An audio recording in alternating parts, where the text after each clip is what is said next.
नमस्कार मु पूजाराणी बेहरा श्री विवेकानंद विद्या मंदिर जड़े टीचर। आज आम पढ़ा 8th class lesson 2 math magic chapter टी को आज आम पढ़ा। चलतु आरंभ करवा। Once upon a time there lived a young man in an Arab land. अरब भूमि रे गोटे युवकटे रोला। थरे गोटे युवक बसवास करुला। One day sitting on a sand hill he was counting the flocks of birds flying in the sky.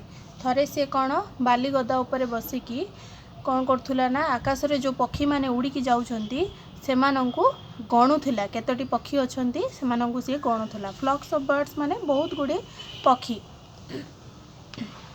He counted the birds and wrote their numbers on sand. से पक्षी जाक काउंट करी कौन करुला केतोटी पक्षी अछंती से गुडी को कौन करुला बाली रे नंबर गुडी को लेखुला। A man riding a camel was passing by that way. से जेतेबेले से पक्षी जाओ गणुला सेतेबेले गोटे लोकटे कौन ऑटो ऊपर बसिकी जाउथुला। तार ऑटोटी को लेकिन जाउथुला। He was surprised to see the boy counting the flying birds correctly. How can he count the number of birds flying in large groups? से कौन देखिकी आश्चर्यचकित हो गला कि गोटे ए युवकटी उड़ुथुबा पक्षी मानक किपरि गणी पारुछि और सठिक भाव में किपरि गणी पारुछि। He thought. He got down, went near the boy and asked how he could do it. से कौन चिंता कला जाइकी मु पचारि तल को ओह्ल जीवी आ जाइकी पचारि कि ये ठीक भाव में एत सठिक भाव में उड़ुथुबा पक्षी मानक किपरि गणना करि पारुछि। The young man said, I worked as a shepherd boy with a rich man. से जो पचारा जाइए ओह्ल जाई पचारा कि तुम्हें एत सठिक भाव में पक्षी गुड़ी को उड़ुवा पक्षी गुड़ी को किपरि गणी पारुछ। तो से युवक जनक कौन कहले कि मु गोटे बहुत धनी लोक जो शेपर्ड माने कौन जो मेंढा चराली भाव में मु काम करुली। धनी लोकों पाखरे गोटे मेंढा चराली भाव में काम करुली। I learned how to count the sheep every day. तो मुझे जाने शिखी किपरि मेंढा गुड़ी को काउंट करवा। अधिक मेंढा थिले तो किपरि सेमानंकु गणिकी रखिबा सेठु मु शिखी।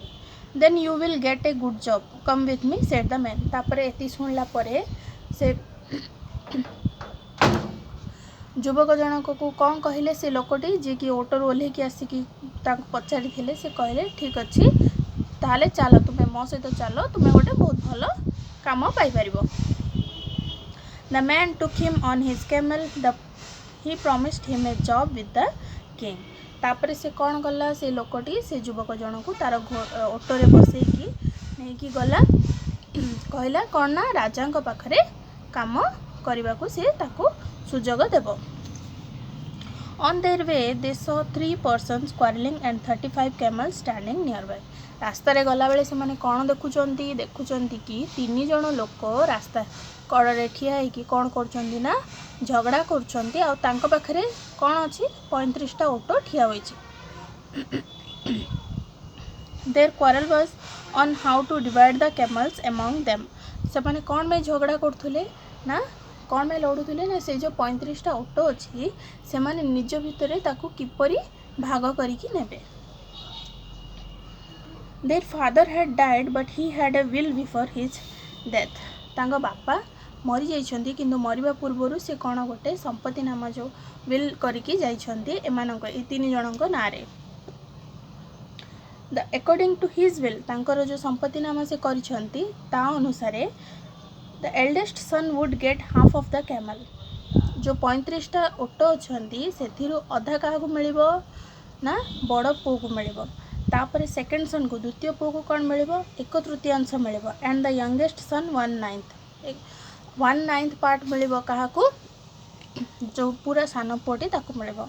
But they had 35 camels to divide among themselves. किंतु सेमाने पाखरे कौन ना 35टा ऑटो अच्छी भाग करबा पई। तो सेमाने केमदी भाग करिवे 35टा को चलो जानबा। This was difficult. As per the father's will, the eldest brother will get 17.5 camels.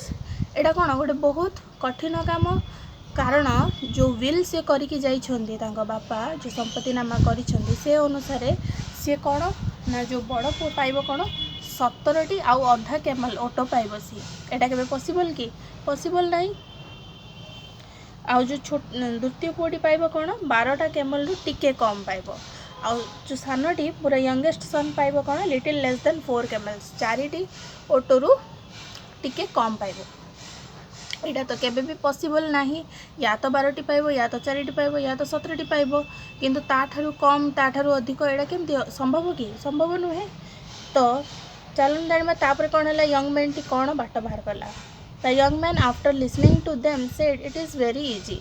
Saying this he added the camel they were riding to the herd of 35। से यंग मैन टी कोन कहला युवक जनक ना एतिकी एटा तो बहुत सहज कहीकि कौन कला जो ऑटोटी से मैंने बसिकी जाऊले से 35टा ऑटो को बाटर मिसी थे से ऑटोटी को भी से मिसेदेला मिसेकी कौन कला तापरे now the total number of the camels became 36।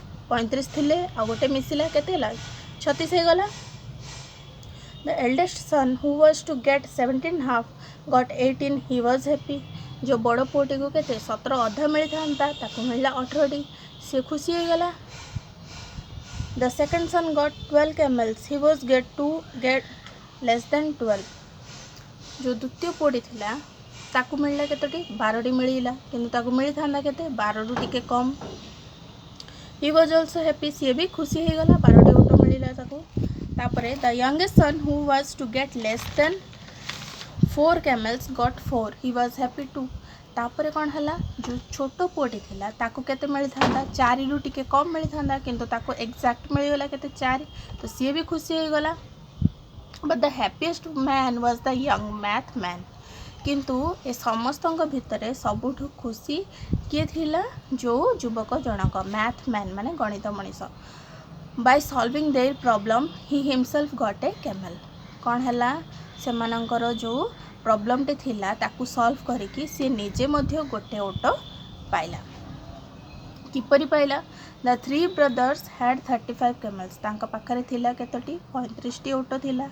They got 34 किंतु सेमानंकु मिलला केते 34। केमती बड़ को मिलला केते 18 सेकेंड को मिलला 12 थर्ड टी को मिलला 4 ए 3टी जगह मिसेले केते हला 34 किंतु सेमान पाखरे थिला 35 तो बळीगला केते आ गोटे बळीगला तो आ गोटे जो बळीगला ऑटोटी सेटा का को मिलला ए जो यंग मैन टी को मिलला। केमती मिलला से जानबा चलो। The young math man gained 1 though he had no camel of his own. किंतु तार निजर गोटे भी ऑटो नथिला किंतु से कोन ताको गोटे ऑटो मिलला। केमती मिलला this is the magic of knowing mathematics. यह कौन गणित जानी ताकू कौन गोटे ऑटो लाभ हैला। And the 2 Arabs moved on to the king's palace for seeking a job। तापरे से दुई आरबी मनीष दी जण कौन कले राजा को प्रासाद आड़ को चलले कामर अनुसंधान पाई। तो यही मैथ मैजिक चैप्टर टी एठी शेष हैला। आगो को आमे नुआ पाठ पढ़िबा। एई वीडियो टी एठी एंड करिबा। धन्यवाद।